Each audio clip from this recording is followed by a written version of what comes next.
રોટલી આપણા ભોજનનો મહત્વનો ભાગ છે. ભારત સિવાય અન્ય દેશોમાં પણ ઘઉં સૌથી વધુ વપરાતું અનાજ છે. પરંતુ શું તમે જાણો છો કે જો તમે 7 દિવસ સુધી રોટલીનું સેવન ન કરો તો તેની તમારા શરીર પર શું અસર થાય?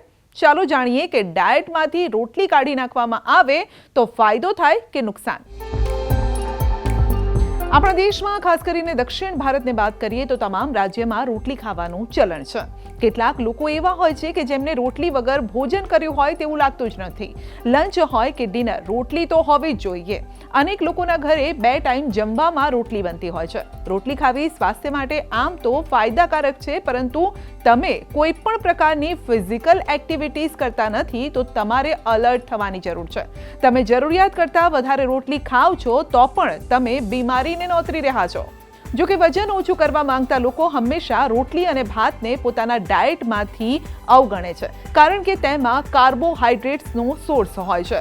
ઘણી વખત ડાયાબિટીસ અને દિલની બીમારી પણ થવાનો ખતરો રહે છે. ઘઉંમાં ગ્લુટેન વધારે હોવાથી શરીરમાં ફેટ વધી શકે છે.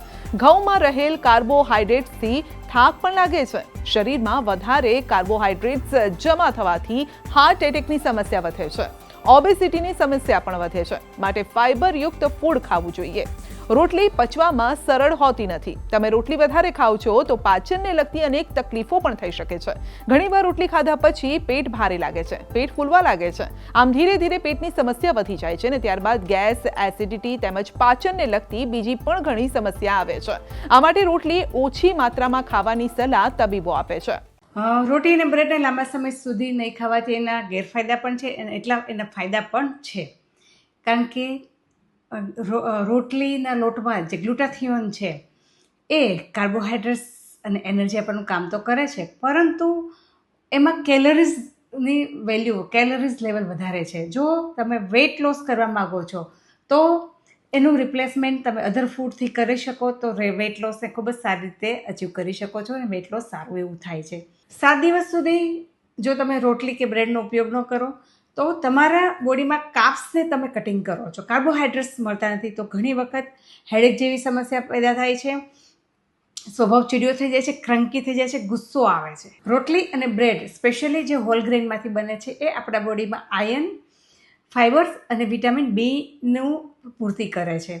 જો એને લાંબા સમય સુધી સેવન ના કરવામાં આવે તો અને એનું રિપ્લેસમેન્ટ કોઈ અધર ફૂડથી ના કરવામાં આવે તો આપણા બોડીમાં આ વિટામિન્સની, મિનરલ્સની ડેફિશિયન્સી થવાની શક્યતા રહે છે. ઘણી વખત એવું પણ બનતું હોય છે કે જ્યારે લાંબા સમય સુધી જો રોટલી અથવા બ્રેડ ના ખાઈએ તો શુગરનું ક્રેવિંગ થાય છે, સ્વીટ્સનું ક્રેવિંગ થાય છે, કારણ કે આપણા બોડીને એનર્જી માટે, ક્વિક એનર્જી માટે કંઈક વસ્તુની જરૂર પડે છે જે શુગર એને રિપ્લેસ કરે છે.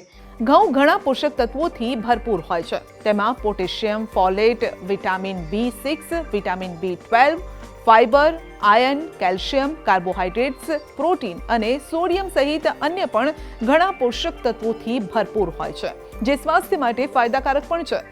પણ કહેવાય છે કે અતિ હંમેશા હાનિ પહોંચાડે છે. ઘઉંની રોટલી સાથે પણ કંઈક આવું જ છે. મોટાભાગના લોકો ઘઉંના લોટને ખૂબ જ બારીક પીસી લે છે, પણ ઘઉંની રોટલી ખાવી હોય તો હંમેશા તેને કરકરો લોટ પીસવો જોઈએ, જેમ ગુજરાતીઓ ભાખરી ખાય છે, કારણ કે રિફાઇન્ડ લોટ ખાવાથી શુગર લેવલ વધે છે. આમ થોડા દિવસ સુધી ઘઉંનો ઉપયોગ ન કરવાથી શરીરને કોઈ ખાસો મોટો એવો ફાયદો નથી થતો, બલકે ક્યારેક નુકસાન પણ થાય છે. તમારા શરીરનું એનર્જી લેવલ ઘટી શકે છે.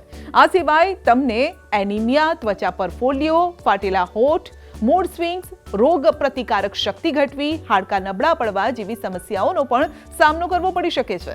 માટે જો તમારે રોટલી ખાવી જ હોય તો કરકરા લોટની દિવસમાં 3-4 કે વધારેમાં વધારે 5 રોટલી ખાઈ શકો છો.